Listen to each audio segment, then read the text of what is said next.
Australia's property market is entering a new phase. Gone are the days of easy gains, as the latest Pulse report from Hotspotting reveals investors must now dig deeper to find suburbs that deliver both strong yields and long-term growth. For more, I'm joined by Tim Graham from the team at Hotspotting. Tim, what inspired your latest edition of the Pulse report? Take us through what we're seeing.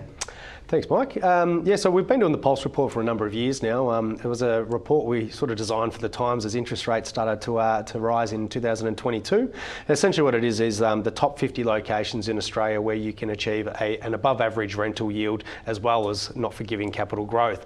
For a long time people thought you could either have one or the other. We say if you do your research and you pick the right locations, you can have your cake and eat it too. Well said. How have rapid price rises affected rental yields across the country? Can you give us a helicopter view? Yeah, look, I mean, when we first started to do this report back in 2022, we were sort of starting with rental yields above 6%. So you got markets like in the southern suburbs of Perth, for instance, and that's sort of Rockingham, LGA, and then also in the northern suburbs of Adelaide, for instance, where you could be achieving 6-7% rental yields, but getting some significant capital growth as well. But over the last couple of years, off the back of that growth, those rental yields have certainly been swallowed up. When we first started doing this, we were sort of saying, look, we want the high rental yields, we want the growth, and we, we look back at the results of our May 2024 report, and we look at what growth we've had since. And we've achieved average about 18%, with the national market average about 3%. So, you're 6 timing the competition, but you might still be getting a 7% rental yield. But those days are becoming tougher and tougher to find. Absolutely. Well, I'm glad you folks are keeping an eye on it, because it does seem to change quite a bit. But which cities or regions are emerging as the strongest dual benefit markets at the moment? What did you find? Look, Queensland's still got 20 of the 50, but look, other areas, Western Australia's still got some of those markets as well. But what we've started to see is a lot of the unit markets are actually where we're seeing most of this growth. And there's been a paradigm shift in real estate where people have to acknowledge that if you want capital growth, you don't have to always have houses. And in fact, Cotality, previously CoreLogic, came out and said that 62% of capital city markets, units are actually outperforming houses on capital growth and rental yields. Well, there you go. Well, there's so many of them. I feel like they're putting up new ones all the time. But why are unit markets suddenly becoming more attractive to investors? Is it just because there's so many of them? No, I wouldn't say. It's probably the opposite of that, actually. Right. It's more so that, if we have an influx of apartments, it's probably going to turn investors off. And when we talk about unit markets, we're not necessarily talking about high-rise apartments either. Okay. A unit could be a townhouse, it could be a standalone unit. And especially in the regions, this is where we're finding a lot of people are saying, well, listen, a great example would be Toowoomba. You go into the Toowoomba market, we've seen significant growth there over the last 5 years, and yields have really dropped away in the housing market, but you could still buy very affordably a unit, and you might be getting a 5% rental yield and still achieving really strong capital growth. So units don't have to necessarily be apartments, and the smart investors taking notice that this is where the opportunities are. Interesting. Okay, so what role do regional towns play in 2025, do you think, when it comes to the investment landscape? Are we seeing more of those those tree changes and things like that? Look, there's still certainly some strong markets in the regions. Areas like Geraldton in Western Australia has been very strong. Albury-Wodonga, areas like Wagga.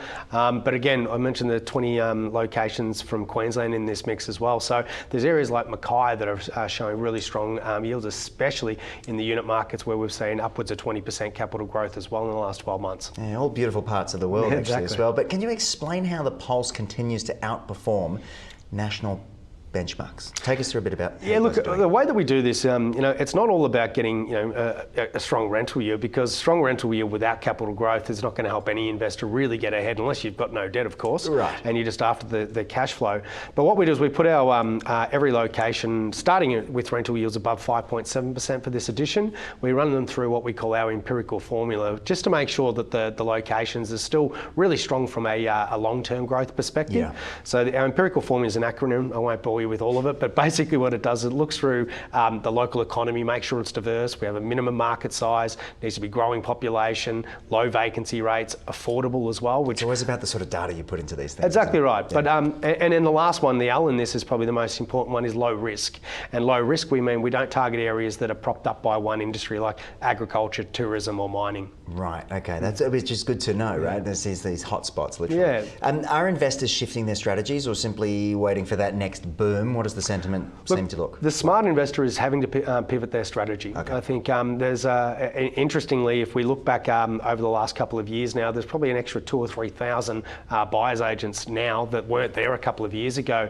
And investors really do have a bit of a sweet spot, whether it's yield or price point or whatever it may be, which means you've got a lot of investors getting supported by buyers agents in the same areas. So if you want to stick with the same, you're going to be competing with the same, and that's become very challenging for a lot of both investors and buyers agents, meaning they've got to start pivoting and looking at either new areas or new products, and that could be units. Interesting. Okay, so what common mistakes are property buyers making in this new phase that we've been discussing so far?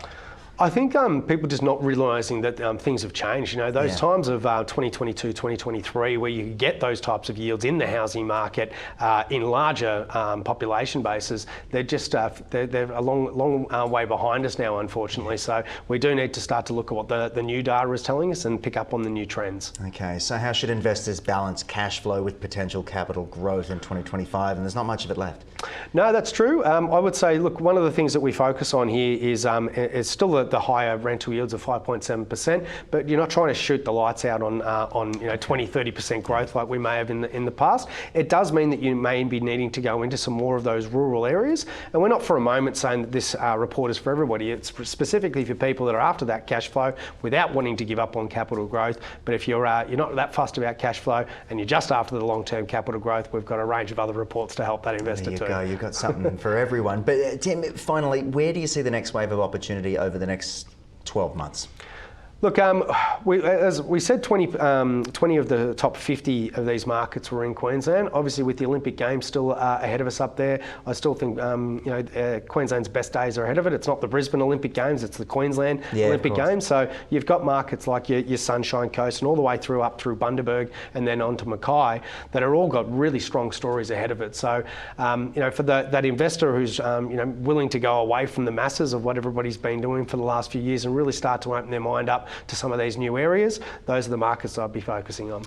Tim, where can we get our hands on this report and or reports down the track? I know you and the team are all constantly watching this stuff. If people do want to get involved, learn a little bit and hopefully keep on top of this stuff, I don't know how you do it.